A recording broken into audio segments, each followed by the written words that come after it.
Okay, well, I was hoping to give you a different turn, or a different sequence of turns with turn 4, but it seems like Early's having the same old luck. Looking at the chit pulls, and hopefully you can see these here, you'll notice there is a lot of activated ones, which that's how I'm symbolizing where there were limited activations. All totaled, plus Fortune of War here for York's brigade, total of 9 limited activations. To the U.S.'s 7. There's 7 for the U.S. Over there as well, which is very surprising because there's high degree of activation. Gordon's a 4, Ramsar's a 4, Barksdale's a 5. Barksdale actually failed twice with 6s on there. As well, so it's again been another tough turn for Early. Fortunately here, I don't know if you can see here. Yeah, you can see here at the bottom. Early chit was used as a held chit. Union played Command Confusion and Good Ground, and I'll talk to you about those. Played Command Confusion, and Early attacked on a Good Ground hex, and that was quite the interesting little battle that occurred. So let's take a look now at what the map looks like. We don't see a lot of change because of the activations. Ooh, a bit of glare there. Okay, hold on. Put that back a little bit. That's better. We don't see a lot of activations coming through there for this particular turn. And you'll see a lot hasn't changed too much. Like Evans didn't move here. York didn't move here. Battle didn't move. Cook didn't move. Cox. No, Cox moved up. Yeah, he had brigade reserve movement shit that brought him forward on there as well. Union pretty much in the regular defense that there was there. But as we zoom in, we will see some challenges here for the Union. So in the center, Grimes, part of Rhodes' division, was able to get up to the wall last turn, I think. Yeah, last turn. And then this turn, with the help of Early, was able to attack and push back Johnson over here. Now, what helped a little bit was the artillery and the unit, the 34th Ohio that was over here. They actually took some sniper fire, and they had to retreat, leaving the artillery by itself over here. It was attacked by Grimes over here, or by 32nd, 43rd North Carolina, and they had to retreat. They were hoping to get a loss, but it was only a routine, and it wound up being a retreat over there. Now over here, the 9th West Virginia, they actually had the Good Ground shit that I was talking about before right there. And these units were able to push them back and actually reduce them in there, which is just leaving Graham's artillery, 1st West Virginia artillery, and then the 54th Pennsylvania A battalion holding out over here. It's a pretty formidable force, but they are unsupported. Well, at least he's unsupported. He can support the gun. The rest of Mulligan's units, Harris is over here, Litton's here, and of course there's 2 still off map that will need to be recovered at some point. So it's a little bit tough situation over here. Johnson's taking some hits. They're a better division. They're 4s. You can see there 2 of them have been reduced. None have been lost, but they've been reduced. So it's a little bit tough there. But in the background, we've got Kirkland here as an artillery battery, and we've got Higgins's cavalry units, some dismounted over here, trying to hold the line within there. So that's kind of what happened in the center. That's kind of the big news over here. You can see some of these did not move. Actually, Vaughn moved up to support Breckinridge. But 2 of Breckinridge didn't move. Patton did have a little success. They pushed back the 23rd Ohio. Yeah, 23rd Ohio over there. To the Confederate left, like I said, Evans didn't move. Lilly came up to attack Ely, 4th West Virginia. And the attack looked like it was a success, but the Union played a historic stand. They actually rolled a 6-5, which would have pushed them out of there, but they played the historic stand.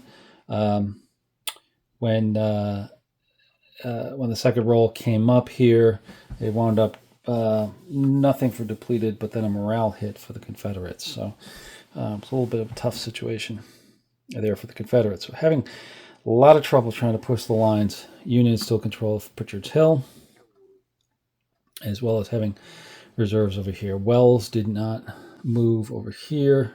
Let's zoom out. Here's Wells up here. He didn't really move over here. Tibbetts, the same thing. He stayed put, as well as not Averill. Who is it? Duffy with these replacement didn't get them moving. Higgins did actually move. They did a little reshuffling here, and also up here he kind of shifted over here as well. But the Confederates having a little tough time getting organized here with this particular first hour. So that was the end of turn 4, which is the 1 p.m. turn. We're up to the 1:20 turn next. We will have some reinforcements. Ransom's units. Some more of Ransom's units are going to come in back over here. And let me see if I can flip you up and zoom in. So here we see our chart. You can see over there. There's a couple of Ransom units over here. That's going to be McCausland and Johnson, and then some artillery with Massey, and then Bowdoin will come in much later. But this is the last of the Confederate reinforcements coming in here on the next turn. You can see the victory points. There's now 12 for the Union. All of the broken are now available to recover if we so choose. Sorry about that. Oh, little camera malfunction there. If we so choose. Wrong way out. Here we go. And we'll have to see how that goes with it. But that's where we are. The end of turn 4. Second Battle of Kernstown, July 1864, for the 160th playthrough.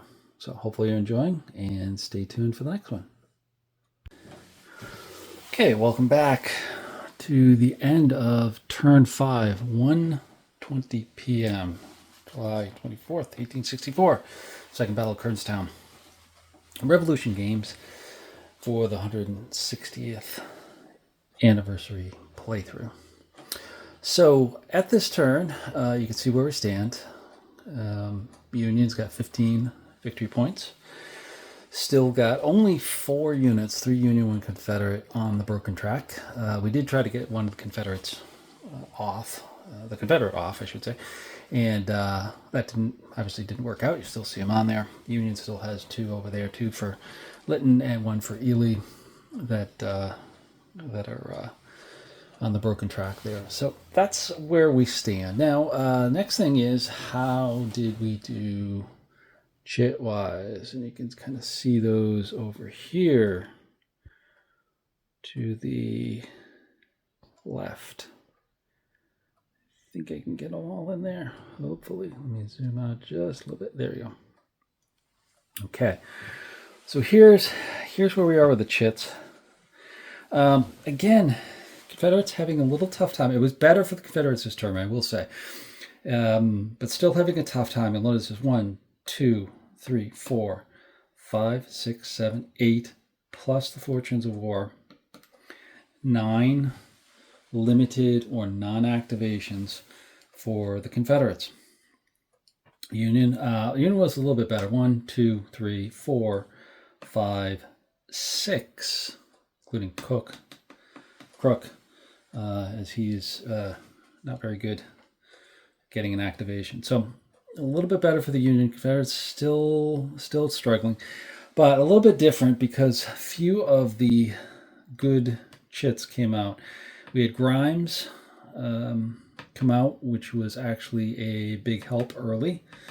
Rhodes activated Grimes early. Then we've got Firefight, a rally, Patton activated, which allowed that center, if you remember from the other videos, the center to really get moving. Then Brigade Reserve movement for them. While the Union had just cavalry movement, then some failed movements here with the Tibbets and Shoemaker. So it was all cavalry up there. Thorburn, Ely, was the first one to actually get moving infantry-wise for the Union. A couple other things to note. Evans tried to move command confusion, but that changed into defend, and I'll show you the results of that. Heroic stand was also played on there, but it helped, but still there was a retreat in there. Early activated a little bit sooner to attack in the center again. We'll see that. A few others here. Fortunes of War I talked about. And down here at the end, Mulligan activated with a command confusion.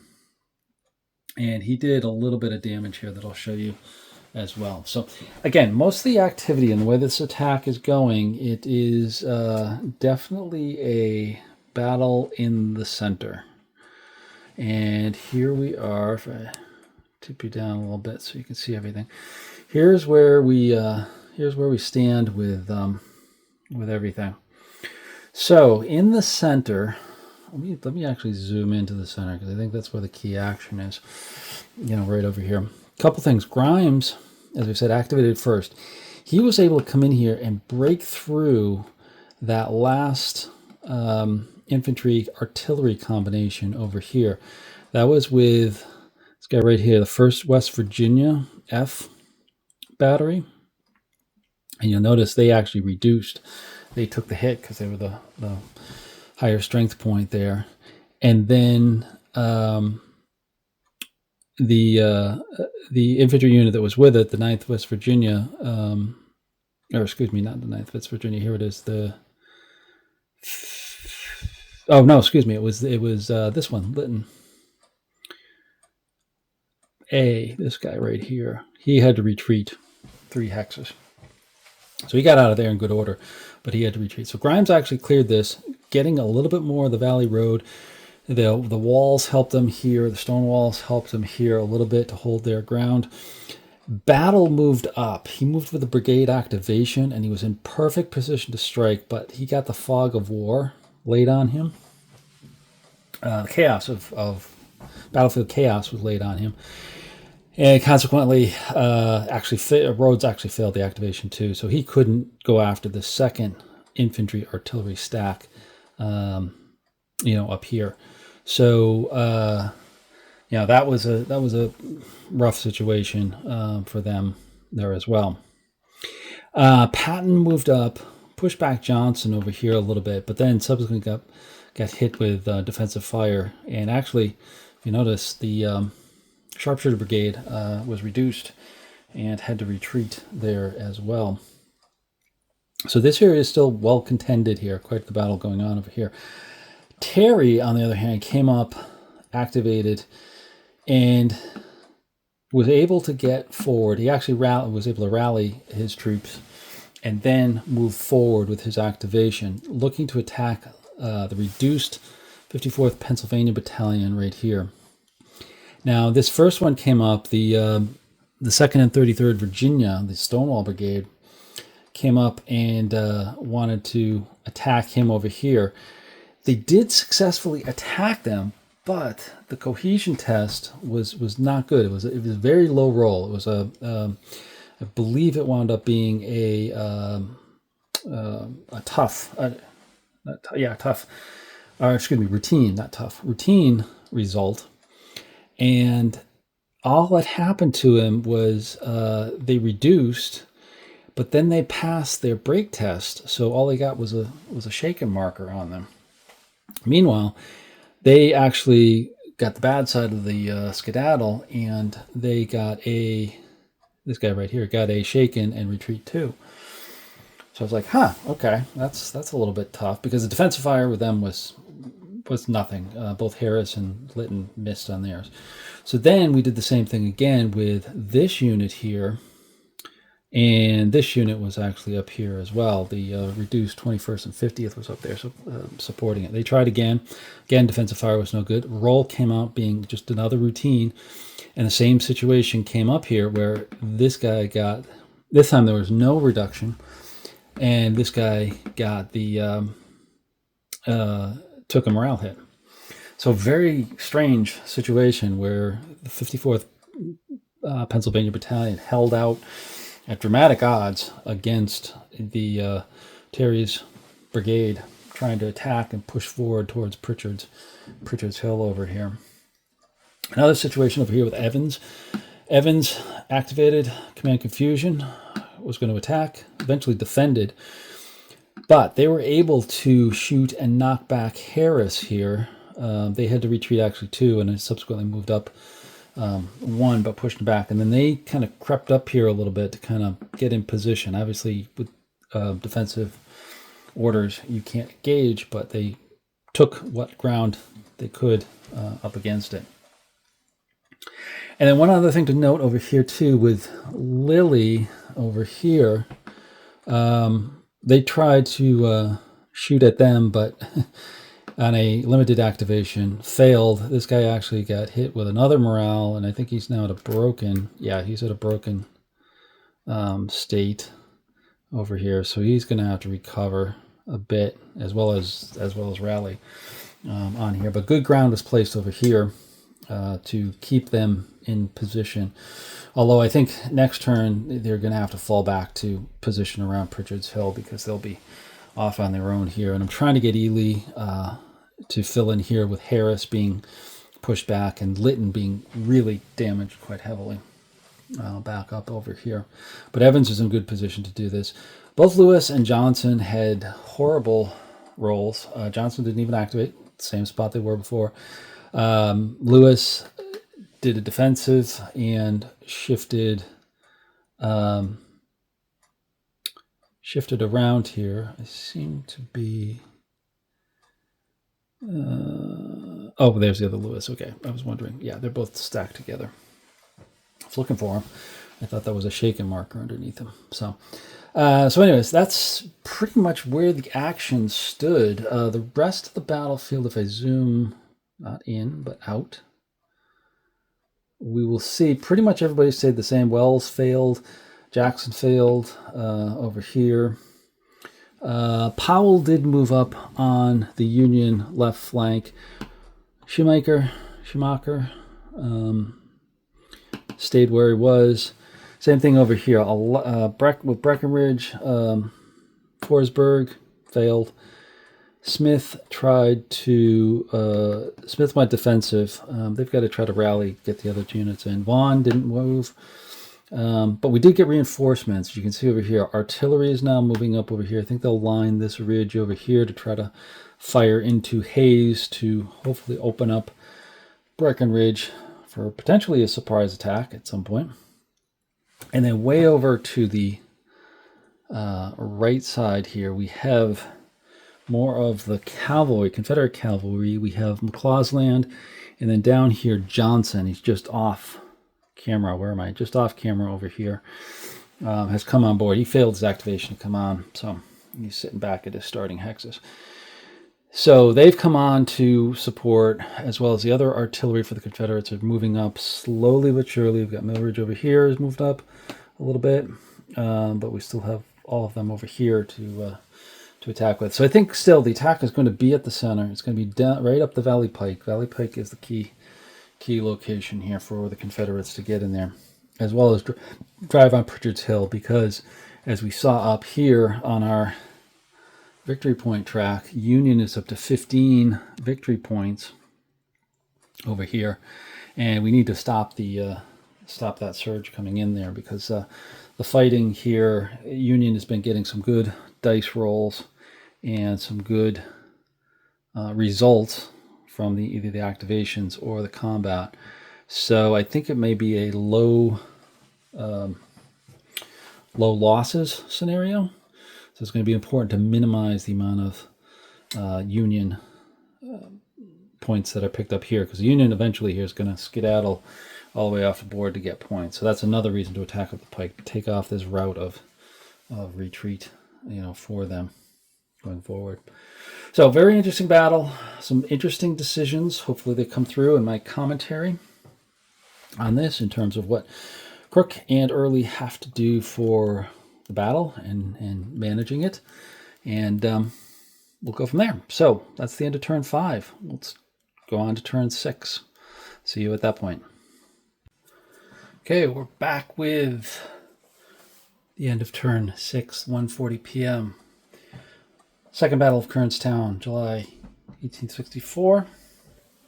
And we're playing with Revolution Games for the 160th playthrough here. So we're up to, as I said, turn 6 is completed.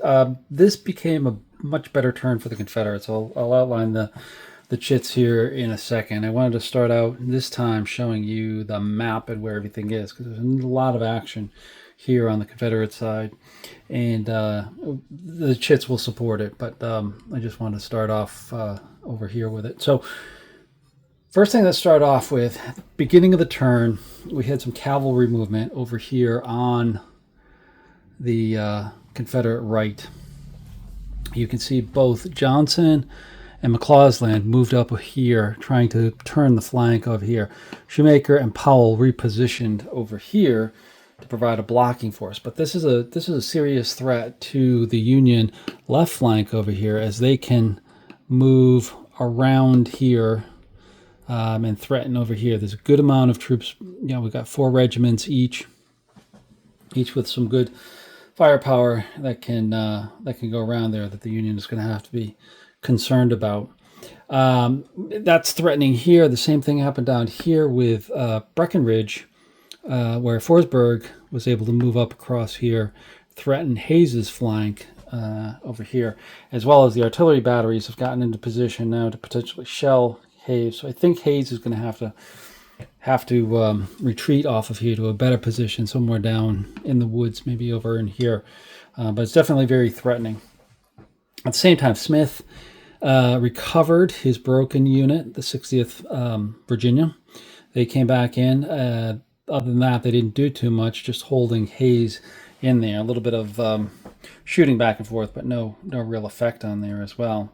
Patton recovered his few units over here, so Breckinridge is looking pretty good in terms of where he's positioned over here, and there is a good threat over here. Maybe we still haven't rolled for the surprise attack yet, but maybe this turn we'll try to get that on deck for them.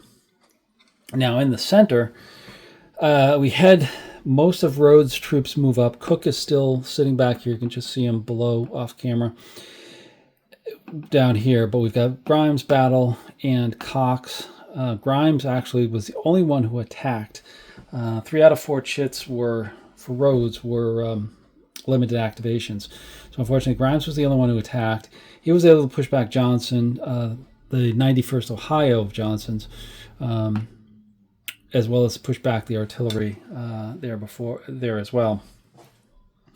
The other units which is supporting, this is sharpshooters. He was actually that's the 45th and 53rd North Carolina. They were actually they lost, or excuse me, I should say they were reduced with a morale hit as part of the defensive fire in that attack up there. So it was just this 32nd, 43rd North Carolina that actually attacked up here. Artillery moved up over here as well. These Napoleon guns moved up the road to support. They're in good position to provide support for the next turn. Then we had kind of the black eye here for the Confederates. The artillery up here, Union artillery here, and what was on, or I should say here, and then Upshur, which was positioned here, as well as this artillery here, decimated 2 of Terry's units, the 21st and 50th Virginia and the 10th and 37th Virginia were actually broken and sent to the broken track, broken too. I'll show you those a little bit later. And Terry consequently had to fall back over here.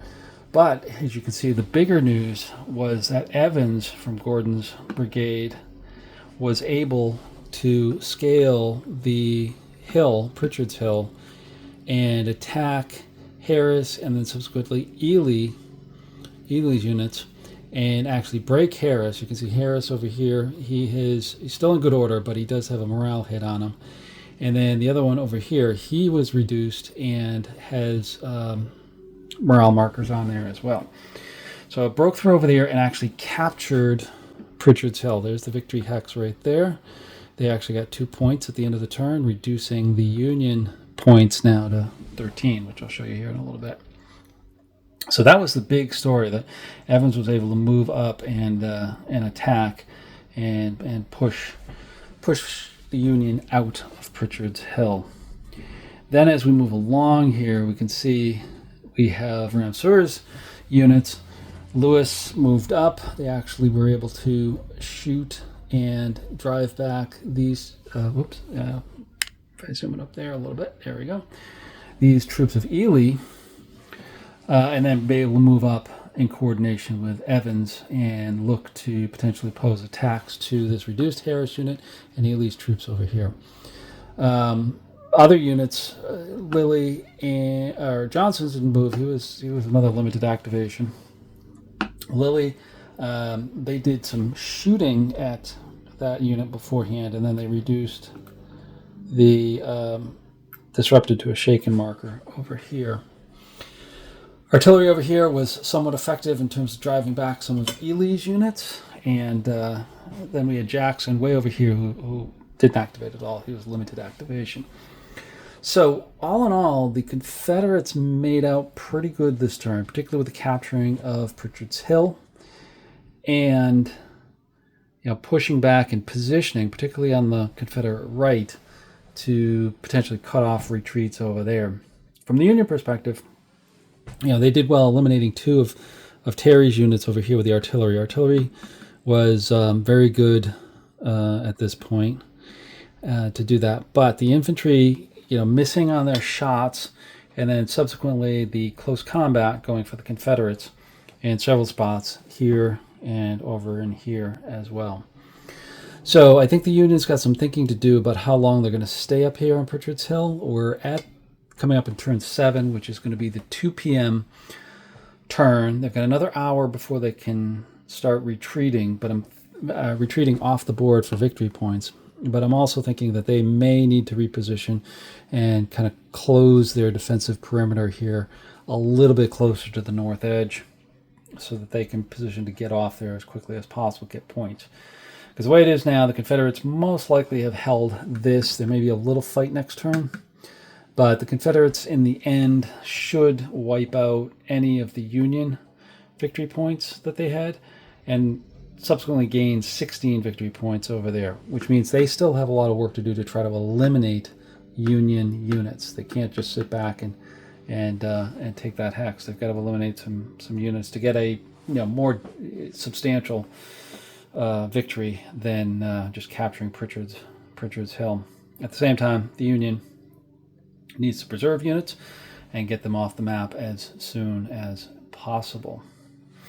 So the only other thing I want to show here is the broken track and where the victory points are, as I just mentioned. And I'll just slide you over here and tip you up, and we'll zoom you in here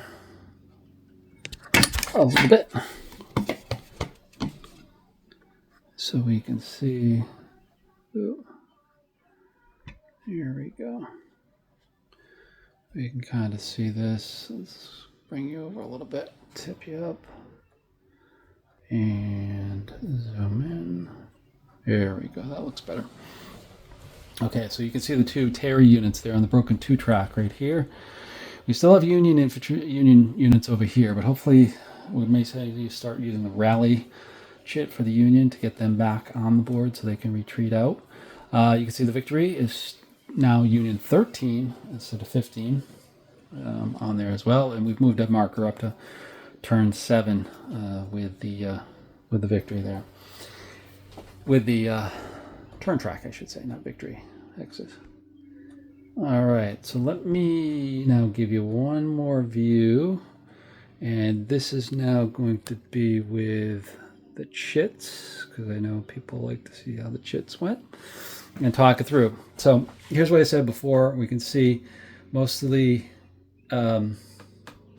cavalry activated up here up front. Powell as well, Averill fully activated over here. Some Union up front, Confederates. Then we got a string of Confederates as well as the brigade movement. That was key to getting Claude's land where he was. Then we had Mulligan, we had Lytton, and that was the end of Mulligan's activation. Then we had York. Hayes failed to activate, so he didn't move at all. So he's going to have to hopefully activate next time. Smith. Then we had a string of Confederates that did not activate over here. Terry did activate, didn't do much except to recover a little bit. We had a string that wasn't there. Got a Confederate rally that helped quite a bit. Wells failed to activate over here. That was the end of Thorburn, Thoburn's activations. Then we have Rams here, Johnson who failed. We had Cox who failed, Battle who failed. Grimes actually activated. That's when he did the attack with Rhodes. Then we had a firefight with a heroic stand because the firefight did not go well. Then we had Early and Crook activating as part of the held shit. Actually, Crook rolled a 1, so we could do that, but a command confusion was placed on him. But they tried to counterattack on the Pritchard's Hill, but that failed. They did actually defensive fire, but didn't fail. Did a rebel yell, which drove back some more of Johnson's units, and then this was trying to get Crook to activate here again, and then good ground was played, but it was taken off. It was played on Pritchard's Hill, and subsequently lost there as well. So that's how the activations went, and there we have it. That's the end of turn 6, 1:20 p.m. We'll be on to turn 7. So once again, please, if you're enjoying these videos, please subscribe to my channel. Please like them, and please comment. Love to hear what you have to say about them. If you want more, if you want less information, let me know. Still going to try to do a playthrough through this. I know I haven't done one yet. There's been some pretty good battles that I've kind of said, oh boy, I should have done that. And then there's been some others that I'm glad I wasn't. So, but we could see some coming up here because, as I said, it's going to change a little bit of flavor here with this and move into more of a retreat and pursue action going forward here. So stay tuned. Thanks.